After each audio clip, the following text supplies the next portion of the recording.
He chose the farthest table in the roadside diner because it was quiet there, away from faces, away from questions.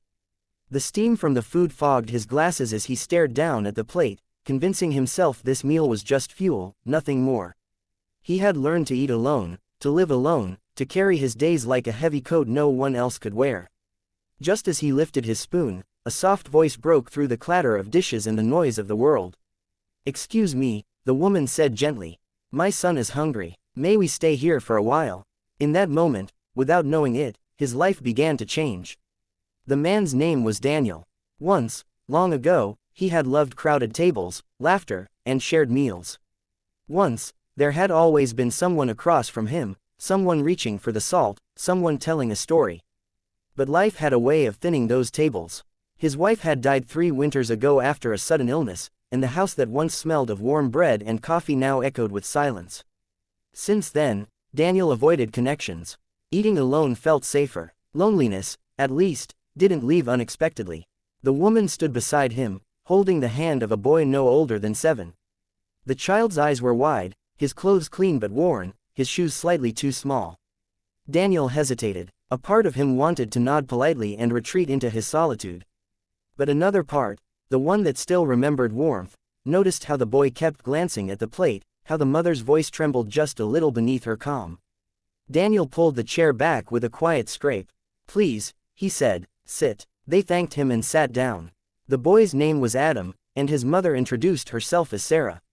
She spoke with careful politeness, as if afraid to take up too much space in the world. They ordered one plate to share.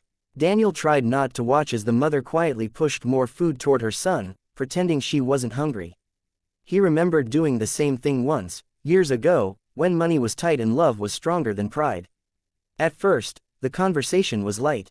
Adam talked about his school, about how he loved drawing houses with big windows and trees. Daniel listened more than he spoke. It felt strange, letting words move freely again. When the boy laughed, something inside Daniel cracked, not painfully, but like ice beginning to melt.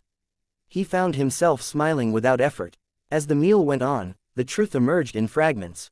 Sarah had lost her husband in an accident at a factory. Compensation was promised but never came. Rent was overdue. She worked whenever she could, cleaning houses, taking temporary jobs, but some days there simply wasn't enough. Today was one of those days. She hadn't planned to ask anyone for anything. Hunger had forced her hand. Daniel felt a familiar ache in his chest, grief recognizing grief. He saw not weakness in her, but courage. He saw not need, but love. When the check arrived, Daniel quietly reached for it. Sarah protested, her cheeks burning with embarrassment, but Daniel shook his head. "Please," he said, "let me do this." That should have been the end of it. A small kindness exchanged, a brief crossing of lives. But it wasn't. As they stood to leave, Adam hugged Daniel without warning. "Thank you for eating with us," the boy said. "It's nicer when people don't eat alone." Daniel watched them walk away, unaware that the silence waiting for him at home no longer felt the same. In the days that followed, Daniel couldn't forget them. He returned to the diner at the same time, almost hoping. When he didn't see them, he felt oddly disappointed. One afternoon, as he was leaving, he spotted Adam sitting outside, sketchbook in hand. Sarah was nearby, talking anxiously on the phone. Something was wrong. Daniel approached, and Sarah explained through tired tears that she had been asked to leave her apartment by the end of the week. Without fully thinking it through, Daniel offered help. Not money, not at first, but time. He helped her look for resources, for work, for options. He discovered that being useful again felt like breathing after holding air too long. Weeks passed. Daniel invited them for dinner. Then again, slowly, the empty chairs at his table began to fill. Adam grew comfortable around him, showing him drawings, asking questions about his past. Sarah tried to maintain distance, wary of becoming a burden, but Daniel reassured her. He wasn't rescuing them, he said. They were helping him too. And it was true. Laughter returned to his house.